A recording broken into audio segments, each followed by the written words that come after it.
আজকে বউয়ের মাংস থেকে 3 পিস খাবলা মেরে তুলে নিয়েছি। আরে বাবা, এই পুরো মাংসটাই বউ বানাতো আলু দিয়ে ঝোল। আমি এই 3 পিস দিয়েই এমন ক্যাদদানি মারবো, শুধু ডাল ভাত হলেই দুপুরে খেয়ে হরি বল। তাহলে প্রথমেই কড়াইতে জল দিয়ে মাংসগুলোকে দিয়ে দিন। তার মধ্যে এই গোটা গরম মশলাগুলো যাবে, 3টে ফাটানো এলাচ, 4-5টা লবঙ্গ, 2টো তেজপাতা, 1টা দারচিনি, আর 1 চামচ নুন দিয়ে 7-8 মিনিট ভালো করে ফুটিয়ে দিন। পুরো সেদ্ধ হয়ে যাবে, তারপরে তুলে ঠান্ডা করুন। ঠান্ডা হয়ে গেলেই হাড়গোড় বাদ দিয়ে একদম ছিঁড়ে মেরে কুট্টি কুট্টি করে দিন। একদম এরকম টাইপের করে ফেললেই মাংস রেডি।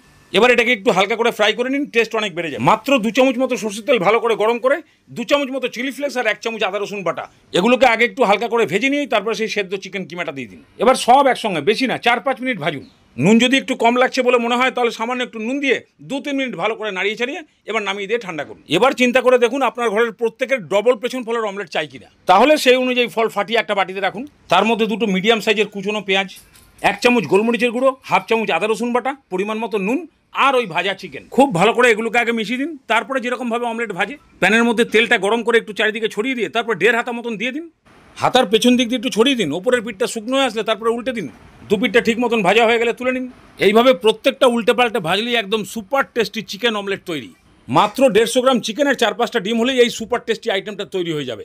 আরে আমাদের আজকে মুরগির ঝোল হয়েছিল বলে তাই, না হলে ডাল ভাত দিয়েই এই আইটেমটা করে দেখুন, সব মন ভরে খাবে। একদম মারাত্মক লেভেলের টেস্ট হয়।